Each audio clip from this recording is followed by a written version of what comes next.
আমরা যখন মাঠে খেলি এবং আমাদের সেই মাঠের চারিপাশে গ্যালারিতে বসে থাকা দর্শকরাই কিন্তু আমাদেরকে উৎসাহিত করে এবং সেই তাদের উৎসাহে কিন্তু আমরা যখন প্লেয়াররা মাঠে খেলি তখন আমরা আরও ভালো পারফরমেন্স করার চেষ্টা করি। সো খেলোয়াড়রা মাঠে ভালো খেলবে, দর্শকরা উৎসাহিত করবে, এটাই খুব স্বাভাবিক একটি নিয়ম। তো সেইখানে আমার কাছে মনে হয় যে ক্রিকেটারদের সাথে দর্শকদের প্রতি যে ভালো লাগা, ভালোবাসা, সেই আন্তরিকতাটা অবশ্যই থাকা উচিত।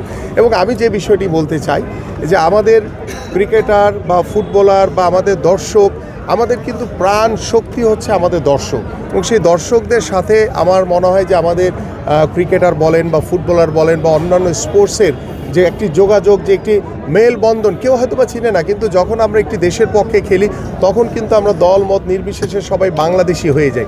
সো সেই সবার আগে বাংলাদেশকে প্রাধান্য দিয়ে আমার কাছে মনে হয় যে ছোট ছোট ইস্যুগুলোকে আমরা বড় করে না দেখে সেগুলোকে কিভাবে আন্তরিকতার সহিত আমরা একটি আন্ডারস্ট্যান্ডিংয়ের মতো করে আমাদের ক্রিকেট, আমাদের ফুটবল, আমাদের অন্যান্য স্পোর্টসগুলোকে আমরা কিভাবে এগিয়ে নিয়ে যেতে পারবো।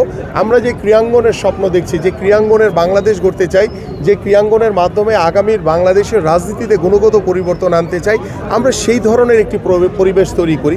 কারণ একে অপরের প্রতি কাদা ছুটোছুটি করে আসলে আলটিমেটলি আমার স্পোর্টস ক্ষতিগ্রস্ত হচ্ছে। সো এইখান থেকে আমি সবার কাছে আহ্বান করব যে আমরা সকলেই বিরত থাকি এবং আমার বাংলাদেশকে আমরা এগিয়ে নিয়ে যাওয়ার জন্য যা যা করণীয় আছে সেটা আমরা সবাই মিলে করি।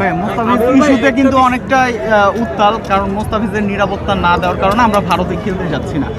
সরকার প্রধান তারাও বলছে যে সেখানে যাবে না। এই বিষয়টা আসলে আপনি, আমার কথা একটাই যে আমার বাংলাদেশ সবার আগে, আমার খেলোয়াড়রা সবার আগে এবং আমার খেলোয়াড়দের নিরাপত্তা সবার আগে।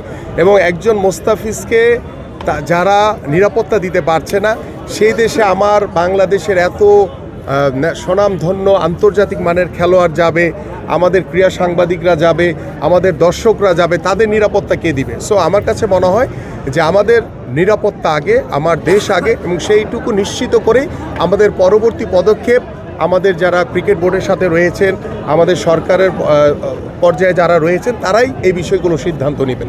আমিনুল ভাই, এর আগেও আমরা দেখেছি অনেক ঘটনা ঘটেছে, ক্রিকেটাররা আন্দোলন করেছে, সাকিব তামিমদেরকেও আমরা দেখেছি একজোট হয়ে আন্দোলন করেছে ক্রিকেট বোর্ডের বিপক্ষে। কিন্তু এবার যেটা ঘটেছে যে একটা ঘটনার পরে ক্রিকেটাররা ক্রিকেটকে বয়কট করেছে। সাধারণ মানুষ যারা আসেন তো আজকে ক্রিকেটটা দেখতেই আসেন, কালকে মাঠে মানুষজন এসেছিল খেলা দেখতে, কিন্তু দুটো ম্যাচে হয়নি। এই বিষয়টাকে খুব বেশি প্যাথেটিক কিনা?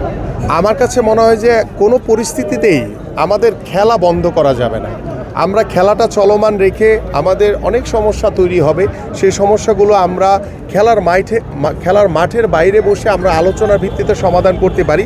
বাট আমি কখনোই খেলা বন্ধ করে কাউকে প্রেশারাইজ করে কোনো কিছু আদায় করাটা এটা সমীচীন কোনো কাজ না। এবং আমরা মনে হয় ভবিষ্যতে এই বিষয়গুলো থেকে, এই ভুল থেকে শিক্ষা নিয়ে ভবিষ্যতে আমরা মাথায় রাখবো যে খেলা কোনো অবস্থাতে বন্ধ করা যাবে না। সবার আগে খেলা, এবং এই খেলার সাথে আমাদের ক্রিকেটারদের রুজি রুটি জড়িত রয়েছে, তাদের পরিবার জড়িত রয়েছে এবং পুরো দেশ এখানে জড়িত রয়েছে। সো আমরা ছোট ছোট ইস্যুগুলো আমরা হয়তো বা আলোচনা করে আমরা সেই সমস্যাগুলো আমরা খেলার মাঠের বাইরে বসেই সমাধান করতে পারি।